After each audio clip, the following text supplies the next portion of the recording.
और कंपनी की अगर हम ऑर्डर बुक देखेंगे तो अभी इनकी जो ऑर्डर बुक है वो 40 करोड़ की अभी इनके हाथ में इनकी ऑर्डर बुक्स है।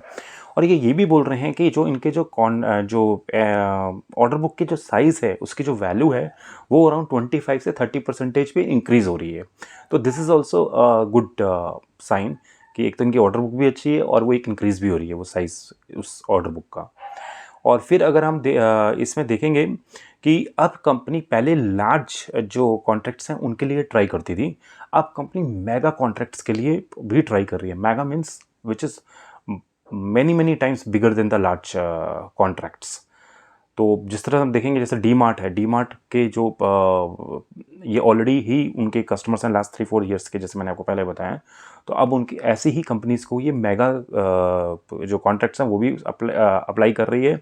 और साथ ही साथ में क्योंकि अब इनका काफ़ी इनकी टेक्निकल एक्सपर्टाइज भी बहुत अच्छी है और इनका अब अराउंड 20 ईयर्स का भी एक्सपीरियंस हो चुका है। तो ये अब काफ़ी अच्छी तरह से उन चीज़ों को भी जो अपने एग्जिस्टिंग कस्टमर्स हैं उनके मेगा कॉन्ट्रैक्ट्स को भी अप्लाई कर रही है।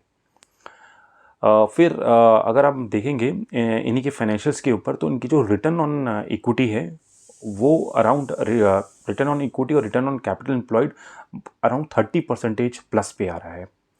और इनका जो पैट मार्जिन है, जो प्रॉफिट आफ्टर टैक्स मार्जिन है, वो अराउंड 8.5% तक इनका जो ये मार्जिन है ये यहाँ तक इनका आ रहा है। और अगर आप वैल्यूएशंस की बात करेंगे तो वैल्यूएशंस इनकी 16 पी की आ रही है, 16 की। और जबकि इन्होंने अपने कॉम्पिटिटर दिया हुआ हैक इंफ्रा, उसकी अगर देखेंगे वो भी सेम बिजनेस पर है और वो लिस्टेड प्लेयर भी है। हैक इंफ्रा का जो इन्होंने कॉम्पिटिटर दिया हुआ है उसकी पी अराउंड 37 है।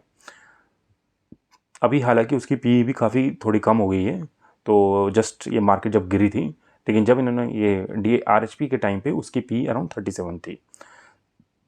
तो अगर आप देखेंगे कि लिस्टिंग गेन होने के डेफिनेटली एक चांसेस इसमें डेफिनेटली बन सकते हैं।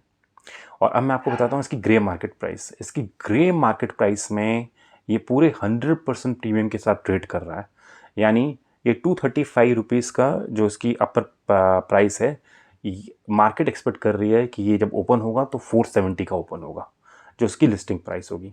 But again grey market price is just an indicator. आपको बहुत पैरामीटर्स देखने चाहिए और DRHP पढ़नी चाहिए एंड अपने फाइनेंशियल एडवाइस के बाद ही इन्वेस्ट करना चाहिए। और ख़ास तौर से ये SME IPO है, इसमें जो अमाउंट इन्वेस्ट करेंगे वो 1,41,000 होगी।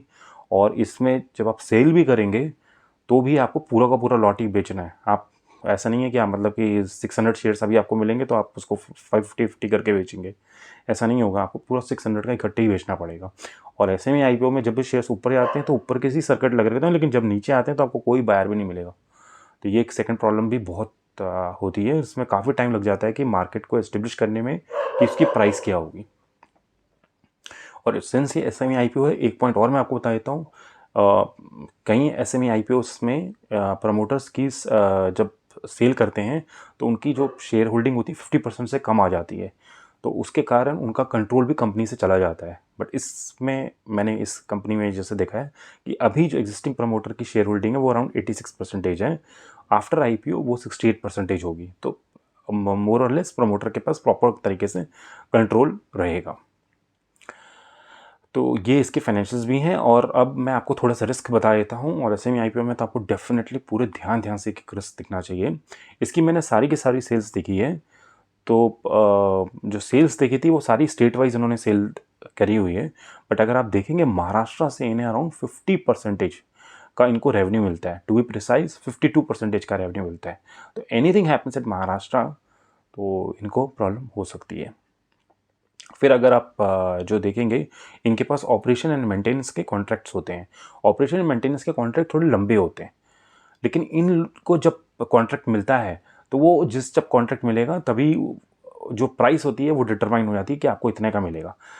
सपोज कर लीजिए आने वाले टाइम पे ऑपरेशन मेंटेनेंस कॉन्ट्रैक्ट में कुछ इक्विपमेंट्स महंगे हो जाते हैं या लेबर कॉस्टली हो जाती है, तब इस कंपनी को अपनी जेब से वो बियर करनी पड़ेगी। जो एस्केलेशन क्लॉज होती है वो नहीं होती है इसमें। तो ये एक अगर आप देखेंगे ये भी एक नेगेटिव पॉइंट है। फिर अगर आप देखेंगे इनके जो टॉप 10 कस्टमर्स हैं वहाँ से 85% का इनको रेवेन्यू मिल रहा है।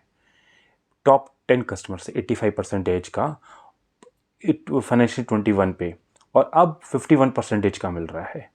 डेफिनेटली ये रेवेन्यू जो इनकी जो रिलायबिलिटी है वो अब थोड़ी कम हुई है टॉप 10 कस्टमर से, बट स्टिल वो 50% से ज़्यादा की इनकी टॉप 10 कस्टमर से आती है। तो अगर आप देखेंगे ये भी एक रिस्क है। और उसके बाद ये प्रॉपर तरीके से इंफ्रास्ट्रक्चर पे डिपेंडेंट है। अभी की जो करंट गवर्नमेंट है डेफिनेटली बहुत ज़्यादा फोकस करती है इंफ्रास्ट्रक्चर के ऊपर। एंड फर्स्ट ऑफ ऑल अभी तो इलेक्शन चल रहे हैं, तो we don't know what will happen. अगर जब सपोज कुछ भी ऊपर नीचे, अगर इफ़ एनीथिंग हैपन्स रॉन्ग है, एनीथिंग हैपन्स, अगर कोई नई गवर्नमेंट आती है उसकी कुछ पॉलिसीज़ और होती हैं, तो अगर इंफ्रास्ट्रक्चर पे उतना ध्यान नहीं दिया जाता है तो डेफिनेटली इन ऐसी कंपनीज़ को काफ़ी बड़ा हिट भी हो सकता है। फिर अगर आप देखेंगे इसमें एट्रिशन बहुत ज़्यादा है इनकी जो कंपनी के ऊपर, तो इनको एक इन एम्प्लॉयर्स को मतलब कि एक तो टेक्निकल भी they definitely require the technical people, और अपनी एट्रिशन को भी कंट्रोल करना पड़ेगा, तो वो भी राइट नाउ तो वो भी एक रिस्क है। आप देखेंगे इनका और भी रिस्क है, जैसे कि जो इनकी ऑर्डर बुक है वो 40 करोड़ की है, लेकिन अगर सपोज कर लीजिए उसमें से कोई कॉन्ट्रैक्ट अगर कैंसिल हो जाता है या मॉडिफाइड हो जाता है तो ये तब भी सफ़र करेंगे।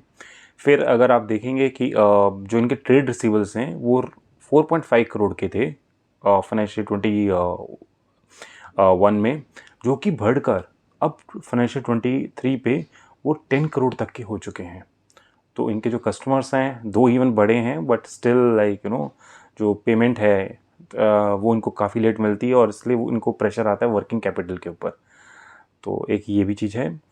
और फिर अगर आप ये देखेंगे कि इनका जो डेट इक्विटी है वो मैं ऑलरेडी आपको बता चुका हूँ, इनका डेट इक्विटी ओवर 2 तक पहुँच चुका है, 2.16 का है। और इनकी जो डेट है वो अराउंड 11 करोड़ रुपीज़ का इनका अब अराउंड रफली इस समय इनका डेट चल रहा है। फिर इनका जितना भी ऑपरेशन एंड मेंटेनेंस जो कॉन्ट्रैक्ट्स होते हैं, इनके पास जो भी ऑपरेशन एंड मेंटेनेंस वाले इनके जो कॉन्ट्रैक्ट्स होते हैं उसमें एक, क्योंकि ये लोग कभी इलेक्ट्रिकल्स इंस्टॉल भी करते हैं तो सारे काम करते हैं, तो इनको लाइव इलेक्ट्रिकल के काम होते हैं, तो इनको लाइव वायर्स होती हैं वहाँ पे इनके एम्प्लॉयज़ को जाना पड़ता है। तो अगर आप देखेंगे तो इस बिज़नेस में ये थोड़ा रिस्क ज़्यादा रहता है, लाइक इलेक्ट्रिक शॉक्स का, करंट्स का एंड ऑल दैट।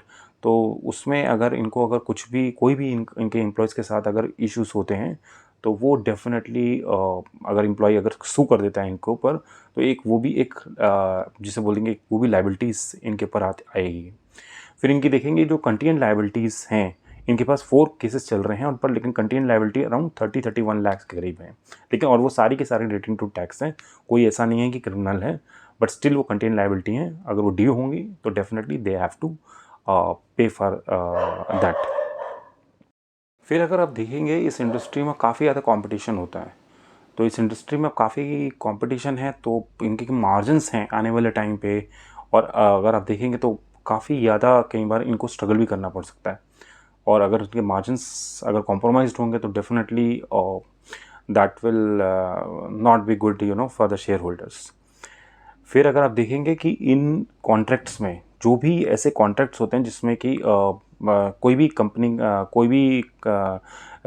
काम करती है किसी के लिए, तो वहाँ पे परफॉर्मेंस गारंटी होती है, या जिसको बोलते हैं डीएलपी होता है, डिफेक्ट लायबिलिटी क्लॉज होती है, डिफेक्ट लायबिलिटी पीरियड होता है, वो अराउंड 6 मंथ्स या 1 ईयर का होता है।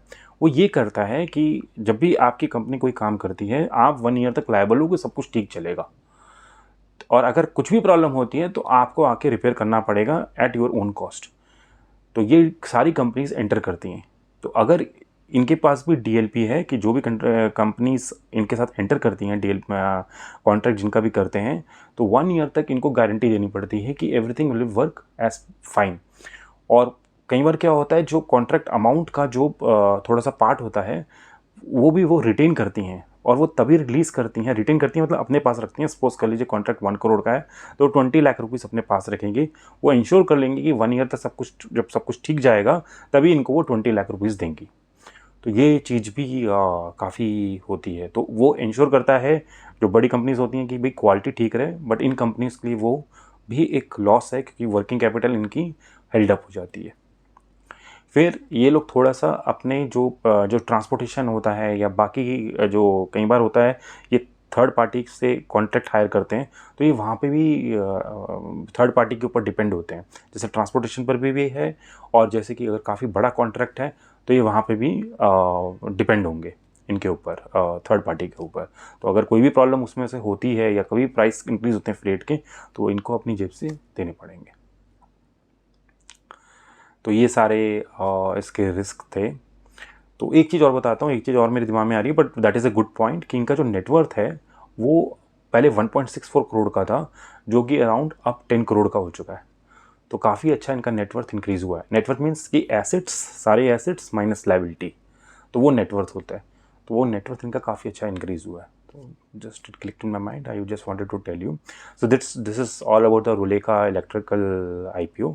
ये SME IPO, NSE SME IPO है, और ये जिस तरह मैंने आपको बताया 16 से 21 को आएगा और 24 को ये लिस्ट हो जाएगा।